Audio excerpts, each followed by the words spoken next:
If your list of places to visit in Florida begins and ends with Miami, Disney, and Key West, it might just be time to broaden your horizons. On Florida's quieter East Coast, Indian River County is having a moment.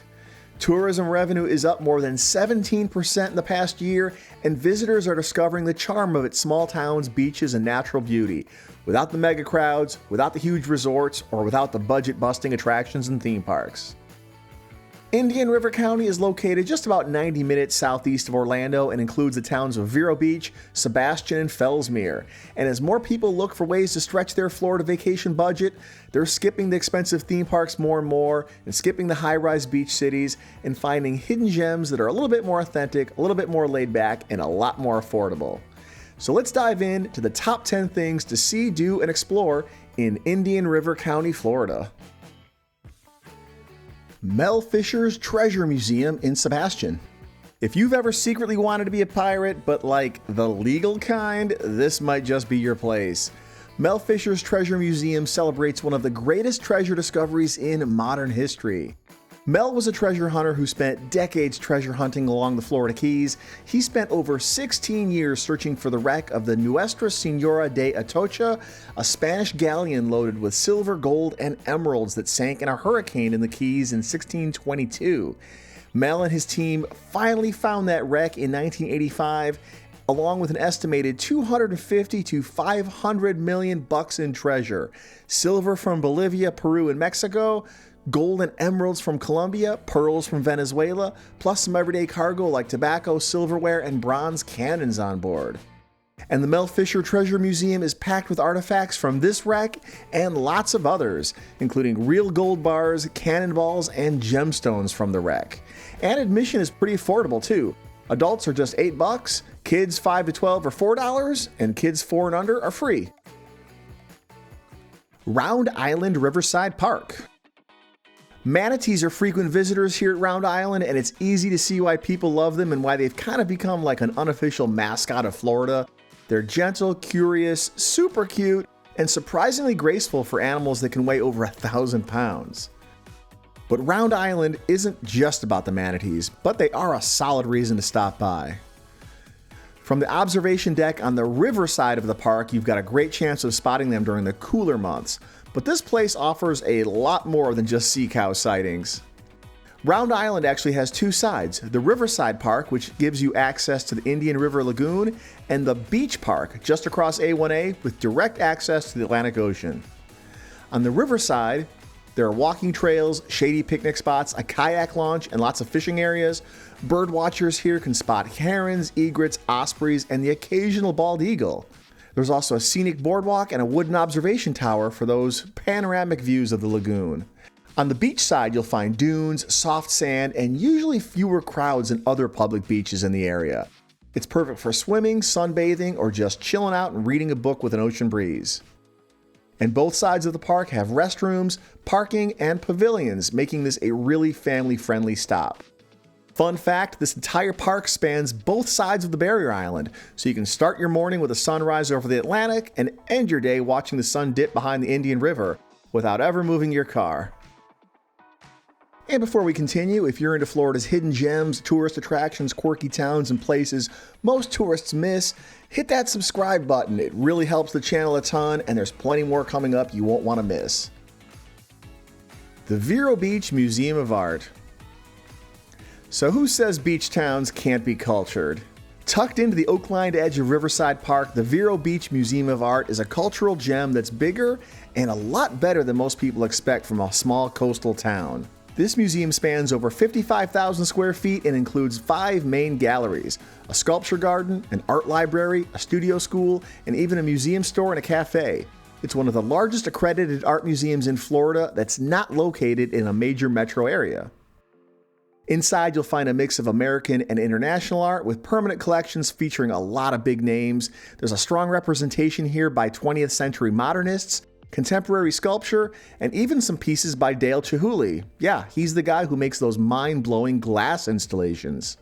And the museum hosts traveling exhibitions from major institutions. Past exhibits have included everything from M.C. Escher's optical illusions to Andy Warhol prints, and even immersive installations that turn entire rooms into interactive art experiences. Those are really cool. There's a dedicated children's gallery here with hands-on activities, and the museum art school even offers classes and workshops all year round for kids and adults alike. If you want to learn how to paint, draw, do some photography, or learn pottery, you name it, you can do it here. Admission is $12 for adults, $5 for students, and free for children under 17. The Environmental Learning Center in Vero Beach. Located on a 64-acre island in the Indian River Lagoon, the Environmental Learning Center, or the ELC for short, is where science, nature, and hands-on fun all collide in a very, very Florida way. This nonprofit education center offers a mix of interactive exhibits, aquariums, and outdoor adventures. Inside, you'll find touch tanks where kids and curious adults can get hands-on with sea stars, horseshoe crabs, and hermit crabs. There's also saltwater and freshwater aquariums featuring native species like pufferfish, stingrays, and snapping turtles. One of the more unique indoor features is the Discovery Station, where visitors can explore the ecology of mangroves, estuaries, and barrier islands using interactive displays. There's even a small art gallery with rotating exhibits that blend science and creativity. Step outside and you've got boardwalks through mangrove forests, canoe and kayak rentals, guided pontoon boat tours, and a canopy walk that puts you eye level with ospreys and other treetop wildlife. Bird watching is actually a big draw here, and the ELC's trails and observation platforms are designed for great exploration. They also host a lot of seasonal programs, including eco camps, guided hikes, night paddles, and environmental film screenings. So if you time it right, there's always something going on here. Admission is $10 for adults, $5 for children 2 to 11, and free for children under 2. And a fun fact, the Indian River Lagoon here is one of the most biodiverse estuaries in the entire country. It's home to over 4,000 species. That's more than Yellowstone and the Everglades combined. Bet you didn't know that. I didn't even know that till now. And the ELC is dedicated to protecting it, and a visit here helps fund that mission. South Beach Park. No, not the South Beach in Miami. This is here in Indian River County, but no list about Indian River County would be complete without some serious beach time. And if you're looking for that classic Florida beach experience without the high rises, parking nightmares, or lots of touristy souvenir shops, South Beach Park in Vero Beach might be your go-to spot. This beach is the perfect blend of natural beauty and convenience. It's located just south of downtown Vero. South Beach Park features wide, soft sand, rolling surf, lifeguards on duty all year round, which is kind of rare for a lot of small town beaches. It's popular with swimmers, sunrise yoga, surfers, and anyone who just wants to enjoy the waves without the noise of all the crowds. There's lots of free parking, usually. Might be a little crowded on weekends and holidays though, like all the beaches are. There's shady picnic areas, public restrooms, outdoor showers, and beach access ramps that make it friendly for families and visitors with mobility needs. Plus, the dunes here are protected and well preserved, giving the park a more old Florida coastal feel. It's really pretty here. Surfers tend to hit this beach early in the morning for really good waves. Walkers and shell collectors love it too, especially in the early hours after a storm when you've basically got the place to yourself. And when the sea turtles are nesting, typically from May to October, it's a great place to spot marked nests. Leave them alone though, don't bother the turtle nests. And if you're lucky, you might see some tiny hatchlings making their way out to the ocean. The Under the Oaks Art Show. If you're around these parts during the spring, the Under the Oaks Art Show is a can't-miss event, and not just because it's held under some of the biggest, prettiest oak trees in the state. This is one of the biggest art shows in the entire Southeast. It's hosted every March in Riverside Park, and this juried art show draws over 80,000 visitors and features more than 200 artists from across the U.S. It's been going strong for over 70 years now, and it's consistently ranked as one of the top outdoor fine arts festivals in the Southeast. You'll find everything from oil paintings, sculptures and photography, jewelry, textiles, mixed media. This is a serious art show with awards, collectors, and prizes. But it's also fun and approachable. There's live music, local food trucks, a beer and wine garden, and lots of space to just kind of sit in and vibe and take it all in. It's kid-friendly, it's dog-friendly, and the whole thing feels like a celebration of creativity and art under the trees. And yeah, people even plan their entire Florida vacations around coming here to this show. It's kind of a big deal. Admission is free to attend, but bring your wallet. There's a good chance you're going to fall in love with something you didn't know you needed, and you're going to want to bring that home. It does get busy though, so parking can be tricky, but it is available at some nearby lots with shuttle service. Historic downtown Vero Beach. If you're like me and you're a sucker for small town charm with a lot of character, historic downtown Vero Beach is a great place to check out.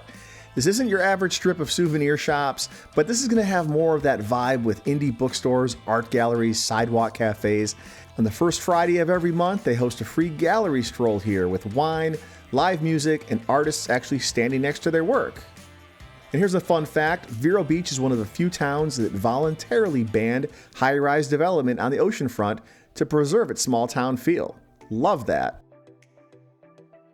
Pelican Island National Wildlife Refuge. Here, you're not just visiting any old wildlife refuge, you're stepping into U.S. conservation history. Pelican Island National Wildlife Refuge, located near Sebastian, holds the title of America's first national wildlife refuge. It was established by President Theodore Roosevelt in 1903. What began as a 5-acre sanctuary to protect brown pelicans from overhunting has grown into part of a vast 5,400-acre preserve of marshes, mangroves, and estuaries. Today, it's a haven for over 140 species of birds, including spoonbills, ospreys, wood storks, and those iconic pelicans it was named for. Visitors here can explore nature trails, a scenic boardwalk, elevated observation decks that are great for spotting wildlife with your binoculars or your camera. Interpretive signs throughout the trails are going to help you understand the ecology and history of the area, and the whole wildlife refuge here is free to visit.